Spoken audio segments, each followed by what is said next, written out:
আসসালামু আলাইকুম। প্রতি সপ্তাহে কি করে আমি পাকের ঘরের যে জিনিস যেখানে আছে এবং সব মশলাপাতি সব ডিব্বার ভিতরে রেখে কিভাবে আমি গুছিয়ে নেই এবং ক্লিন করি, এটাই আপনাদের সাথে শেয়ার করব।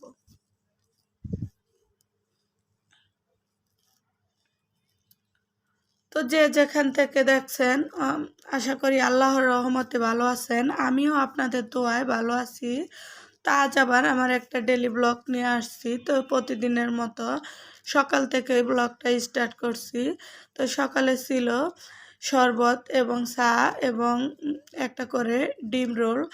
তো সবাই খেয়ে নিব, নাস্তাগুলা খেয়ে আমরা চলে যাব পাকের ঘরে। আমি প্রতি সপ্তাহে কি করে জিনিসপত্র ওটার ভিতরে রেখে পরিষ্কার করি এবং গুছিয়ে নিই, এটাই আপনাদের সাথে আজ আমি শেয়ার করব।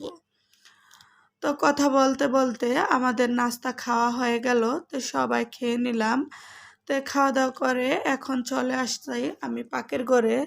তো এই টুকিটাকি কিছু জিনিস আমি ধুয়ে নিলাম পাকের ঘরের, যেগুলা একদমই নোংরা হয়ে গেল, ওগুলা আমি ধুয়ে নিচ্ছি। তো প্রতি সপ্তাহে যেহেতু আমার পরিষ্কার করা পরে এরকম করে, তেমন একটা নোংরা হয় না, হয়তো ভালোই থাকে। তো কিভাবে আমি প্রতি সপ্তাহে এরকম করে ক্লিন করি, এটাই আপনাদের সাথে এখন আমি শেয়ার করব। তো এই কথা বলতে বলতে আমি এগুলা সব ধুয়ে নিচ্ছি। ধুয়ে এখন আস্তে আস্তে সব কিছু পরিষ্কার করে নিব।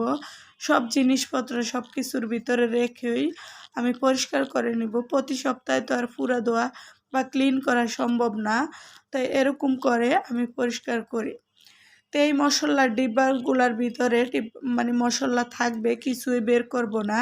তো এটাকে এভাবেই আমি পরিষ্কার করে নিব, কারণ আমার পাকের ঘরে কোনো অ্যাডজাস্ট ফ্যান নাই, অনেক তেল কাজটা এবং ধুলোবালু হয়। এ কারণে আমি প্রতি সপ্তাহে এরকম করে পরিষ্কার করে নিই।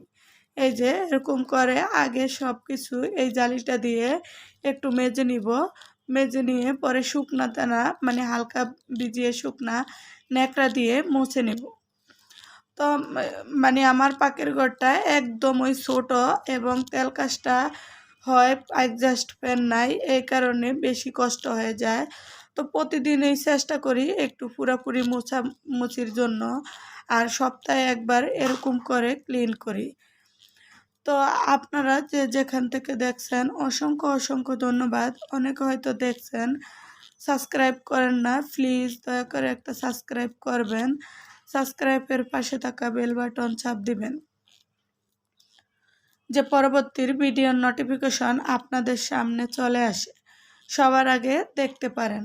তো দেখলেন যেটা যেখানে আসিল ওখানেই আমি রেখে দিচ্ছি। প্রথমে একটু জালি দিয়ে মুছে, পরে একটু হালকা ভিজা ন্যাকড়া তেনা দিয়ে মুছে এটা এখানে যেখানেটা ওখানেই রেখে দিচ্ছি।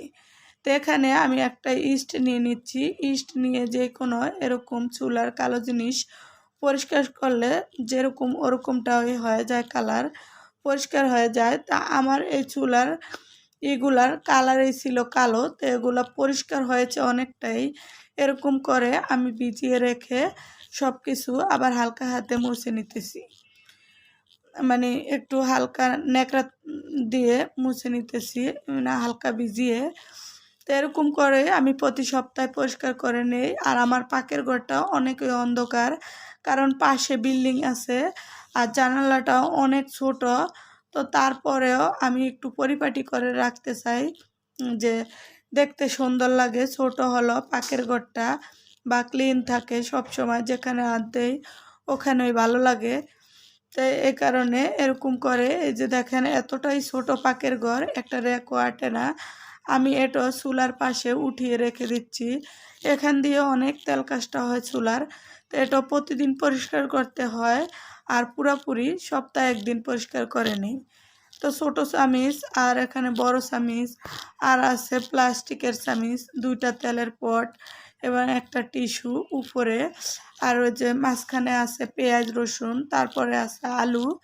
তো এগুলো আমি সব কিছু যেখানে যা ছিল ডিব্বা ডাব্বি ধুয়ে মুছে সুন্দর করে পরিষ্কার করে নিচ্ছি। এখন চুলায় এবং চুলার আরেপাশটা আমি একটু লিকুইড ভিমবার দিয়ে ডলে পরিষ্কার করে তারপরে এই যে ন্যাকড়া দিয়ে পরিষ্কার করে নেব। তা আপনারা যদি এখন পর্যন্ত ফুল ভিডিও দেখে থাকেন এবং আমার সাথে থাকেন, একটু হলেও ভালো লাগলে অবশ্যই একটা লাইক করবেন এবং কমেন্ট করে জানাবেন। তো যে এরকম করে আমি সব কিছু মুছে নিচ্ছি, মুছে একদমই ক্লিন করে নিচ্ছি। তা আমাদের মানে পাকের ঘরটাই সব গৃহিণীদের মানে বেশিরভাগ মানে থাকার জায়গা, আমাদের ভালোবাসার জায়গা সবচেয়ে বেশি হচ্ছে পাকের ঘর। পাকের ঘরেই আমাদের বেশিরভাগ টাইম চলে যায়। সকাল বিকাল দুপুরে রান্না খাওয়াই আমাদের পাকের ঘরটাই সবচেয়ে মানে প্রিয় জিনিস, সুন্দর জিনিস আমাদের কাছে। তো এটাই পরিপাটি থাকলে পুরা ঘরটাই মনে হয় যে মানে ভালো লাগে দেখতে এবং মানে চলতে এরকম। তো এরকম র্যাকগুলোও আমি প্রতি সপ্তাহে একবার করে চারিদিকে এরকম করে মুছে নেই ভিজাতে না দিয়ে। আর যেদিকে একটু ময়লা বেশি হয় ওদিকে জালিটা দিয়ে একটু ডলে নেই। এই যে সব ডিব্বা ডাব্বি এরকম করে ধুয়ে নিচ্ছি। এখানে আছে মুগ ডাল, মসুর ডাল, আর আছে আটা, আর আছে বেকিং সোডা। তো এই যে যেটা যেখানে দরকার প্রয়োজন, যেটা যেখানে ওইটা ওখানেই রেখে দিচ্ছি। তো এখন আমি ওই যে চুলার ইগুলা ভিজিয়েছিলাম ওটাকে ডলে পরিষ্কার করে নিচ্ছি। তো সব কিছু পরিষ্কার করে লাস্টে আমি পাকের ঘরের যত ন্যাকড়া নুকরা বা লুসনি টুসনি আছে ওগুলা সব কিছু হালকা গরম পানি দিয়ে একটু হুইল পাউডার দিয়ে ভিজিয়ে রেখে দিব। এগুলা আমি পরে ধুয়ে পরিষ্কার করে নিব। তো আপনাদের যদি ফুল ভিডিও জুড়ে দেখে থাকেন বা একটু হলেও ভালো লাগে অবশ্যই লাইক কমেন্ট করে শেয়ার করবেন। তো এই যে দেখেন একদমই মানে অন্ধকার পাকের ঘরটায়, আমার বেশি একটা আলো হচ্ছে না। আর মোবাইলেরও লাইটটা মনে হয় বন্ধ ছিল, মানে যে সময় ক্যামেরা করি মানে ভিডিও করছি মনে ছিল না। তো আপনাদের কাছে আবারও বলি যে যে সাবস্ক্রাইব না করছেন প্লিজ দয়া করে একটা সাবস্ক্রাইব করবেন।